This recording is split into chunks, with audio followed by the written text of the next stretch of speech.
Yo, what's going on? Today's episode is about something I like to call the amusement park effect. So stay tuned and let's get started. Hey, what's going on? It's your boy, Frank Hamilton, online fitness coach. You know, the man with the motto be grinding or be nothing. Welcome to the show. Yo, what's going on? Coach Frank here. And like I said, today's episode is about something that I like to call the amusement park effect and how it goes along with fitness. You know how when you go to the amusement park and you have a plan, a game plan when you get there. Okay, we're going to do these rides and we're going to do this and we're going to do this and we're going to eat this and we're going to make sure and we're going to have the best time of our lives. And then you spend a whole day at the amusement park, and still when you leave, you're like, man, you know what we should have done? That's kind of what happens with fitness. Um, I've never I mean, I ain't gonna say never. The number of times I've heard, because I've done it myself. You start your fitness journey, you gain understanding of the fitness journey, and and then you start seeing the changes in yourself. And then once you get started, you notice how your life then becomes a fitness lifestyle, and you sort of fit into that mold. And 100% of the time, once that people's life changes over to a fitness lifestyle, first thing they always say is, I wish I would have started sooner. And man, I got to tell you, because and like I tell people, when I train, like I train, I definitely have the academic knowledge to be a fitness coach, but a lot of my actual understanding is going to be based on experience. I tell my clients often, what I'm telling you is not based off page 72. What I'm telling you is about reality and the actuality of what can happen right now. And the problem with a lot of people when they start their fitness journey is that they don't get someone that will tell them the absolute truth. Like, we all know like my story. When I first started, um, I was small growing up in high school. I was 18 or turning 18 when I was a senior. About 140 pounds. The story's getting old or whatever, but I was 140 pounds, and like I said, I wanted to work out. I wanted to change, but you know what happened? I took weightlifting my senior year, and we had an intern from UCF. And one day I'm working out, and I was tall when I was about 6 foot 6'1", um, long and lanky. And he told me, he comes over while I'm working out in the middle of weightlifting class. He tells me, man, you're never going to be able to put on muscle. What? He's like, yeah, man, you're an ectomorph. So if you are, and he went to describing the body type, your limbs are long and you're lanky. If you are able to put on muscle, it's going to be real hard for you to do it. And I'm like, so why am I in this class? Like, like, bro, I'm a senior. Like, why am I even taking this class? And if you're telling me that everything I do in this class is going to be pointless, then you think I'm going to try now? Like, so I went and transferred out of the class because it was pointless. Like, because what happened in that moment was the same thing that happens daily. When someone goes to hire a trainer, they assume that the trainer knows everything, and whatever information the trainer gives back to you is going to be accurate information because they are the trainer. Now, the problem is that anyone these days is calling themselves a trainer. And and you couple that with what I also like to put into fitness now, the low bar theory, where the fitness trainer doesn't have to, or fitness coach doesn't have to necessarily have you know the knowledge, experience, or or references to show what they've done or proof to show what they've done. And the people looking for a fitness coach aren't really trying to do too much, you know.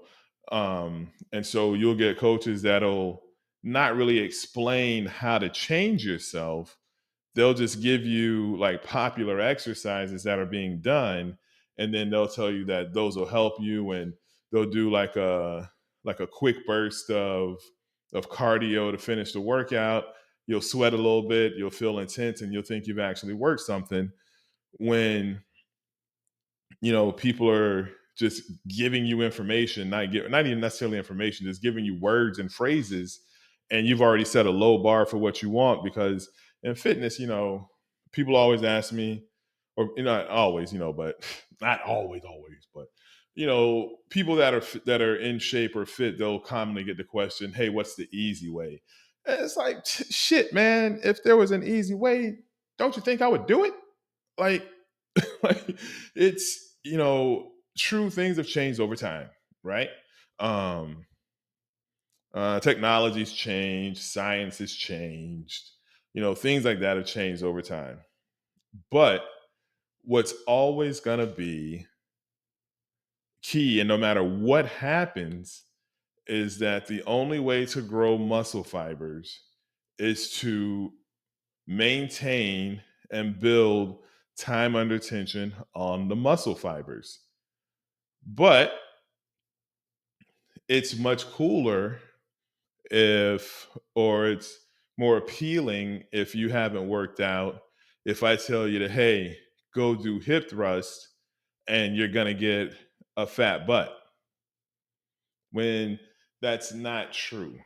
Or go do squats and you're going to get a fat butt.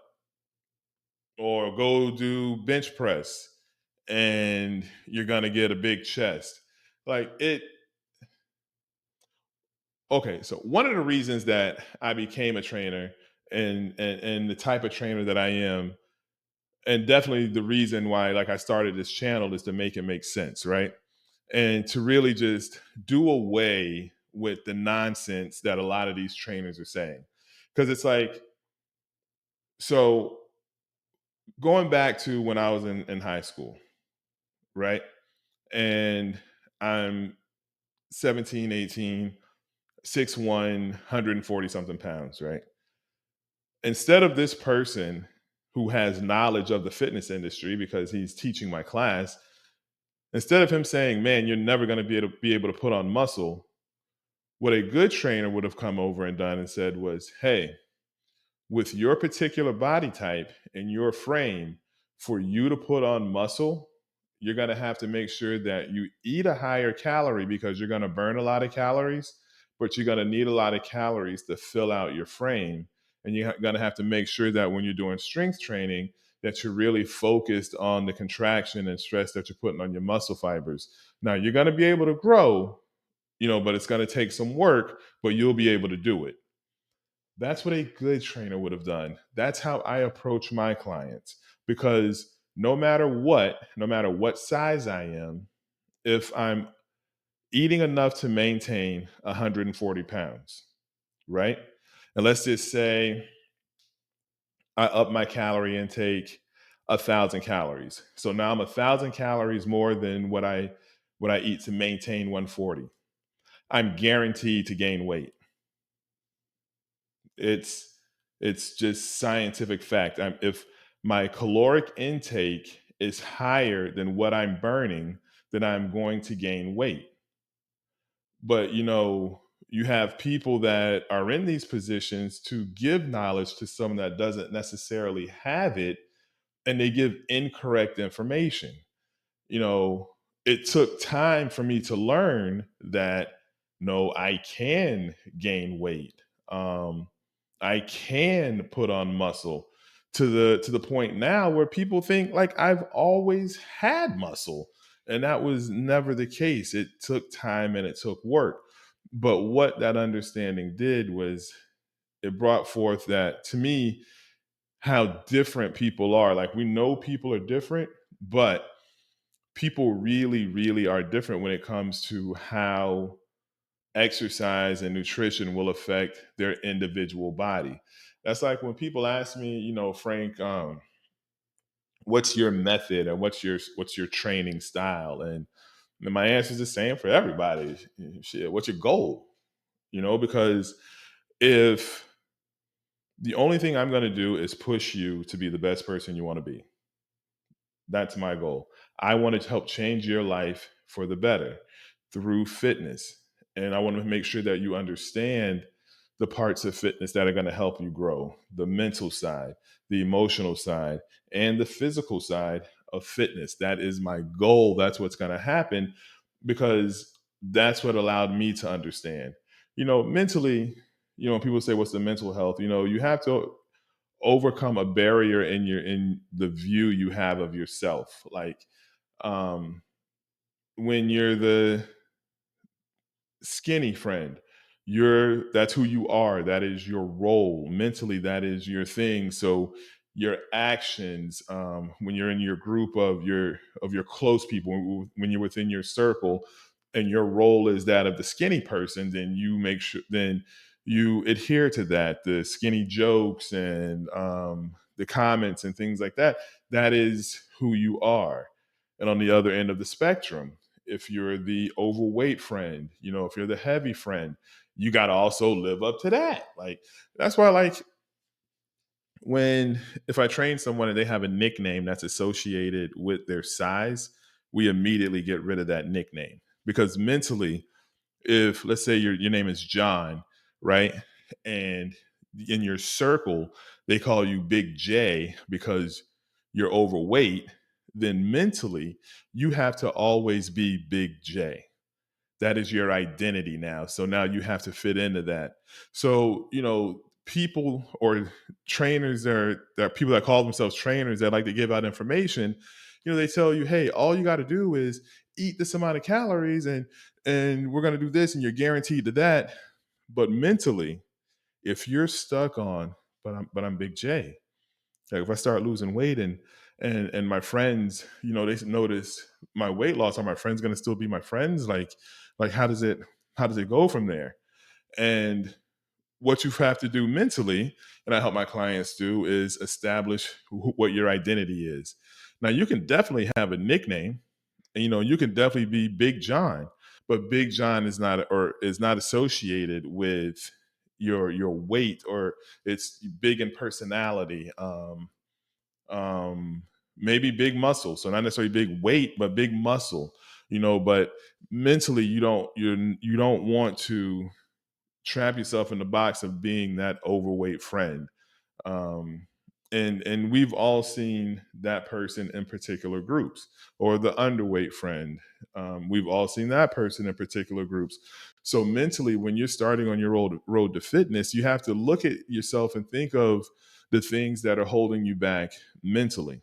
A lot of people feel that because I'm older, I must now gain weight, and that's mentally challenging to tell someone that's older that wants to start their fitness journey that it has nothing to do with your age. As far as you being able to change, it's all going to be about your discipline. But these are mental hurdles that people have to get over. It's not just about, I'm going to start this program and I'm automatically going to be able to do this. No, what are the things that you believe that are holding you back? How do we get through those before we even start the physical part? And then the emotional part, it's taxing emotionally to change yourself. um you know you've gotten used to a certain sedentary lifestyle, a certain eating lifestyle. You have consistent behavior in the places you go and the things you do. And then now to totally flip that, and you're going to do things completely different. Like I told, when I trained in person, I would tell all my clients, look, I'm going to push you. And there's going to come a time when you're going to cry. And you're going to go to the bathroom and you're going to make a decision. Are you going to come back out and keep going? Or are you going to go to the locker room, grab your things, and is that going to be the end of the session? Now, thankfully, in the thousands of people I train, I don't think there's never been a person that never came back, because my goal was never to make them cry first. My goal was always to make them understand that there was going to be some emotion following the change that they were going through. And once that happens, you know, are you going to fight? But I would build them up to the point where, yes, you're going to fight. I was helping them with the answer. But like, it's overwhelming when, you've lived a certain way and you've done certain things and now you're pushing yourself. It's like, and I'll speak for me. I can only imagine how other people feel when this occurs. Is that it's like, I can't believe I'm doing this shit. I this holy, like, because it's, for me, I was told that I would never be able to put on muscle, right? And then when I really, really gave in to my fitness journey, I'm looking at my weight just skyrocket. You're looking at a guy that was, 140 pounds. I think the most I'd ever been was about 177, 178 pounds. Now I'm looking at, I'm 195. I'm 205. I'm 210. And it's just, all that came from mentally. I didn't want to be in that mental headspace of who I was. Emotionally, I didn't want to fit into that box of being an ectomorph or a small guy. I wanted to change. I really wanted to change. And then physically, it was just like, what the? And that's what I understand that has to happen with everyone when you're going through your fitness journey, is all those things have to happen. But the only problem, and I see it so much, is we got this low bar theory that people have, and then we have the situation where trainers are only gonna, I hate when I take my hat off during that. Trainers are going to feed into the low bar theory. When I first start training with a client, and they'll ask me about, hey, what supplement should I take? I'm like, your ass to sleep. Like, what are you talking about? Supplements? Like, hey, I saw this pre-workout. I'm like, have you ever worked out? Like, do you need a pre-workout? Like, you're not going to be able to buy your fitness. I apologize. It's not going to happen that way. You're going to have to put in work. I mean, at some point, you know, you have to look at supplements for what they really are. It's a supplement. It supplements whatever you already have been doing and you don't have anymore. But to start out, so many people want to start out, and you'll get these trainers. I'll talk to clients that came from a trainer. Yeah, when I first started with such and such, they always told me about this pre-workout, and I'm like, well, I'll tell you about proper nutrition and getting some rest. You know what I mean? And we'll attack it like that. And then if it gets to a point where, excuse me, where we are really just pushing, pushing, pushing, then like, yeah, we can look into something else. But no, we not just go jump on this train of, let's just go keep buying products in the hopes that it's gonna work. Like, what kills me is, I'll see these videos, and I saw one the other day of a trainer trying to, I don't want to say trying, of a trainer explaining like an exercise. And it was a back exercise, and it was like pull with your arms here, and then pull with your arms here, and then it was like, if you pull here with your arms, then this is gonna happen to your back. And if you pull here with your arms, I'm like, and see, it's that type of misinformation that delayed my entire fitness journey. It's that nonsense that had me thinking that if I pull this handle that's way up here, that it's gonna affect the muscle that's way back here. All right. So This is what I tell people, especially, when I was training my clients, I get my clients comfortable enough to where they work out in the gym by themselves. And I trained a lot of women, and I told them, hey, you're going to be training harder than most people in the gym. Guys are going to approach you and they're going to try to help you. Listen, I've been in the gym for a long time, so I've seen this play out. They're going to try to help you, and they're going to try to give you tips on your workout. So when they do try to give you tips on, and this is for anybody, when anybody approaches you in the gym to give you help on an exercise.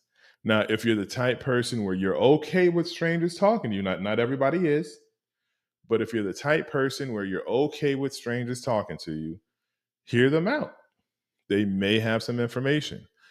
If you don't understand what they're saying, just ask them, okay, so how and why is that going to affect the muscle fibers in the muscle that I'm working? And that's all it is. Um, so when I saw this trainer, like, here, pull with your arms. My question then, if someone's giving you, tips on the back exercise and they tell you to pull with your arms, ask them, how do the muscles where the origin of your lats are going to be near your spine and the insertion is going to be over here, ask them how those muscle fibers pull your arms back, right? And the thing is, they're giving you to pull the arms back first when I'm watching the exercise. And it's like, okay, so if I pull my arm, then my back is going to contract. Like, all right, without giving too much, here's a freebie. Here's a freebie. Whenever you are working your back, right, your lats are going to be, the origin of your lats are going to start under your armpits, come out, the line or whatever is going to come around your body, right up here, straight through muscle fibers of your pecs, which are sternal connections. So it's all horizontal. So it's all here, here, here, right? From the lats down. So the lats from the middle of the spine here is where they're gonna contract from and do a concentric contraction where they're gonna shorten. They're gonna come here. Now, what happens whenever you contract your back? Everything, the automatic adverse up front is everything up front opens. That's where the exercise goes.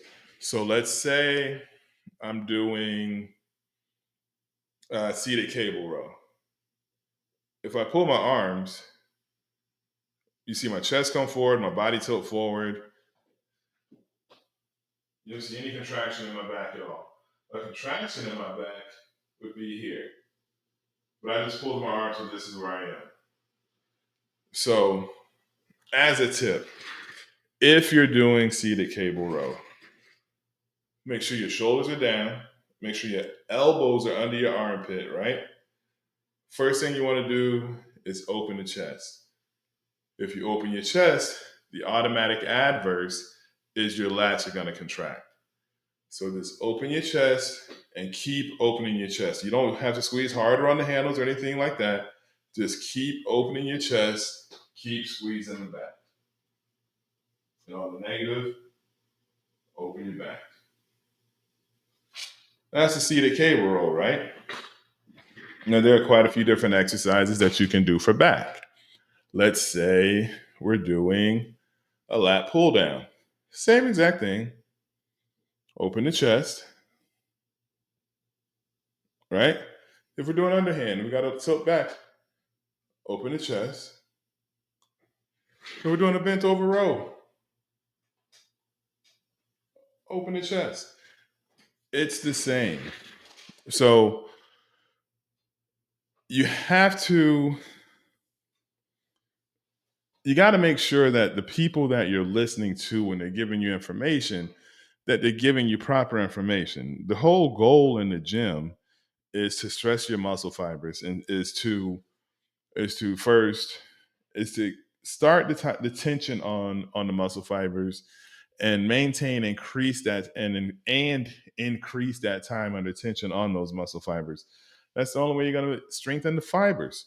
And then you eat proper nutrition, you feed those fibers, and then you get rest. It's all these things. But you have to establish where you are in your fitness. You know, one of the things about me in fitness is I've always been honest with myself. I've always been able to look at myself and assess that, okay, this is not working. This is not what I want it to look like.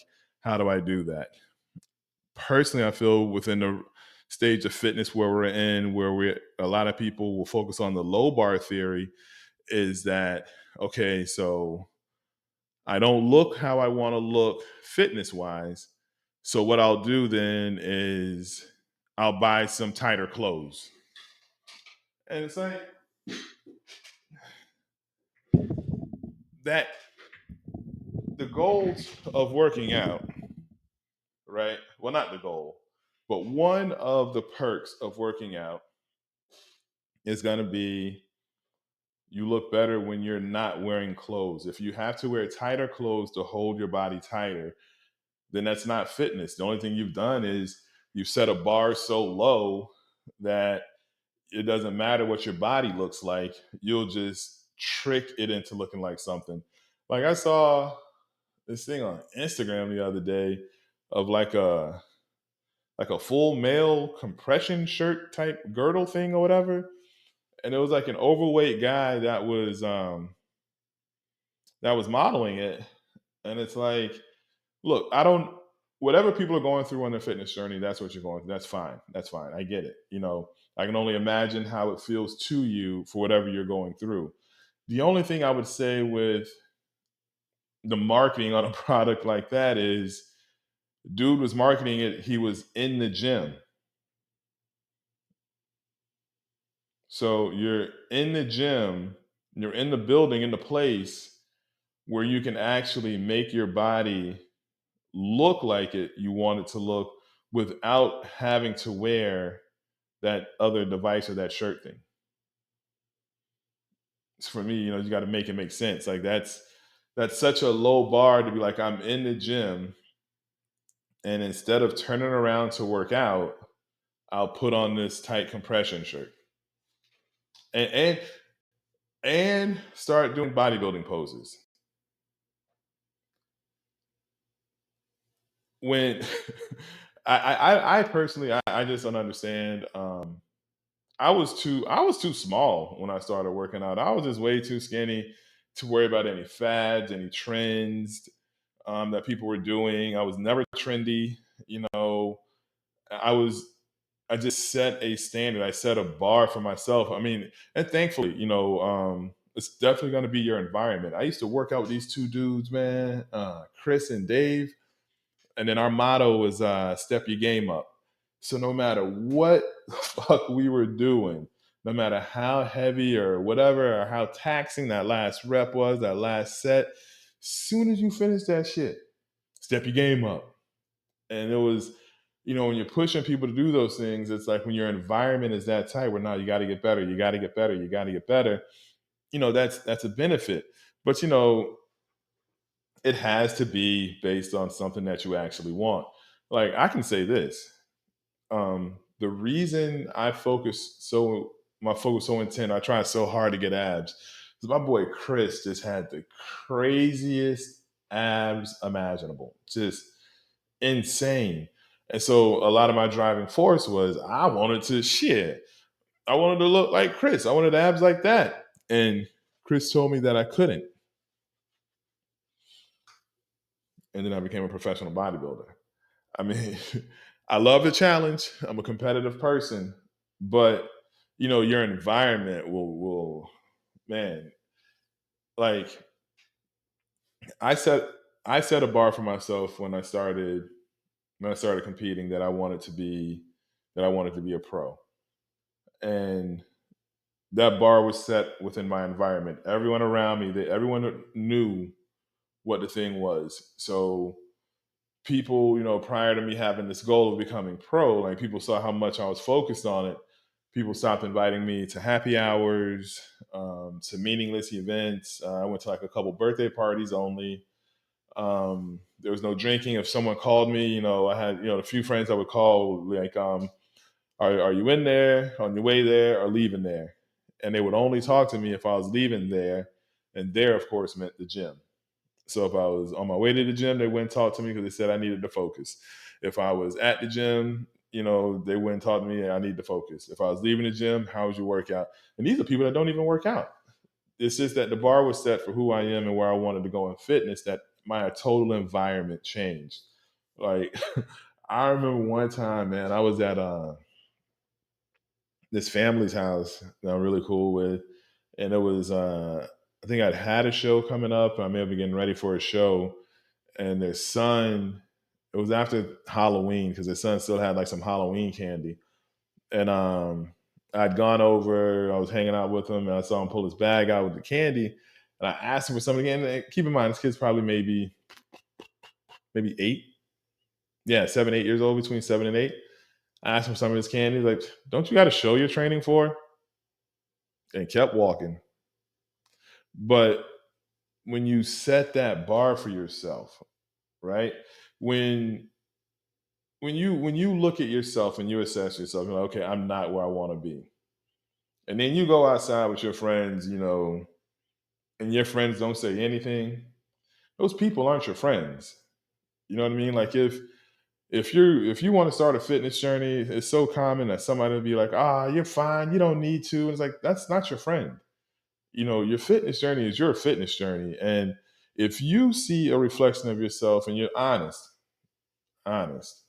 with yourself, then you need the people around you to be honest with you also. Because if you keep a circle of people that are okay with you living at a lowered bar, you're never going to do better. You're never going to strive. Like, whenever somebody asks me if they can do something in fitness, my answer is always, why not? You know what I mean? Like, I can't tell anyone what they can't do. I went from a 140-pound guy, um, being fucking, what, 2, 3 car accidents, um, and becoming a professional bodybuilder. I mean, I went from multiple back spasms, like, just on a regular basis, it's back spasms, back spasms. What, prior to turning pro, one of the car accidents gave me sciatica, real bad. Like, and I couldn't, like, if I turned to the right, like, my whole right side would just go numb. And then another car accident, knocked it out. And this was all prior to becoming a pro. So, the bar was always set for what I wanted to do and who I wanted to be. And you have to set a bar with who you want to be, and you can't let people derail you from that. You always have to keep the main thing, and you got to listen to what's important and to who is important. You're going to be important. And you always have to tell yourself that you can do it, because there's going to be enough people telling you that you can't. You don't need to add on to that. Be at least one of the voices that tells you you can do it. All right, because what you want to remember, be careful what you say to yourself, because you're always listening and you can always hear it. All right. Keep that bar high. Keep your bar high for what you want to do, for who you want to become. Keep your bar high. Don't let anybody lower your bar. All right. We're going to go ahead and wrap this episode up. It is Coach Frank. If you felt like this information did something to you, definitely DM me Instagram, franklyfit_fat loss expert. If it's whatever type situation it is, just hit me up. We can definitely talk about it. If you want to have some show ideas, things you want to hear, hit me up. But remember, and y'all know the motto: be grinding, or, I did it again, be nothing. Peace.